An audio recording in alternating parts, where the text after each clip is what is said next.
জাতীয় press club থেকে সচিবালয় অভিমুখে কিন্তু তারা রওনা হয়েছেন। আমরা আশা করি যে নোয়াখালী সাংবাদিক দিয়ে আমরা সেরা, নোয়াখালী অর্থনৈতিক দিক দিয়ে, নোয়াখালী শিল্পের দিক দিয়ে, নোয়াখালী কমিউনিটির দিক দিয়ে, নোয়াখালী কর আদায়ের দিক দিয়ে আমরা সাংবাদিক দিয়ে আগে আছি। বাংলাদেশের মধ্যে সবচেয়ে ধরে হচ্ছে আমাদের নোয়াখালী জেলা, লক্ষ্মীপুর এবং ফেনী, এবং আমাদের সবকিছুই রয়েছে। আমরা আশা করি দর্শক এই মুহূর্তে তারা সচিবালয় অভিমুখে রওনা হয়েছেন। আপনাদেরকে দেখানোর চেষ্টা করছি এই মুহূর্তে কিন্তু নোয়াখালীকে বিভাগ হিসেবে ঘোষণার দাবিতে তারা কিন্তু জাতীয় প্রেস ক্লাব থেকে সচিবালয় অভিমুখে তারা রওনা হয়েছেন।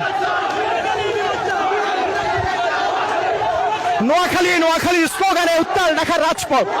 নোয়াখালীকে বিভাগ ঘোষণার দাবিতে এই মুহূর্তে পুলিশের যে ব্যারিকেড রয়েছে, পুলিশের কিন্তু তাদেরকে আটকেছে, অর্থাৎ তারা সচিবালয় অভিমুখে যাওয়ার কথা থাকলে কিন্তু আইন শৃঙ্খলা বাহিনী পুলিশের যে অবস্থান সেটি আপনাদেরকে দেখানোর চেষ্টা করছি। এই মুহূর্তে সচিবালয় অভিমুখে তারা রওনা করলে কিন্তু পুলিশ কিন্তু তাদেরকে আটকানোর চেষ্টা করছেন।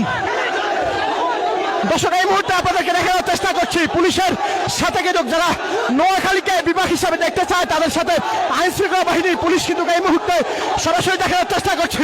সচিবালয়ের সামনে থেকে আপনাদেরকে দেখানোর চেষ্টা করছি তাদের যে ব্যানার রয়েছেন সেই ব্যানার কিন্তু আইন শৃঙ্খলা বাহিনী তাদেরকে, অর্থাৎ সচিবালয়ের উদ্দেশ্যে তারা যেতে থাকে, পুলিশ কিন্তু তাদেরকে বাধা দিচ্ছে। এই মুহূর্তে আপনাদেরকে দেখানোর চেষ্টা করছি জাতীয় প্রেস ক্লাব থেকে সচিবালয় অভিমুখে কিন্তু তারা রওনা হয়েছে।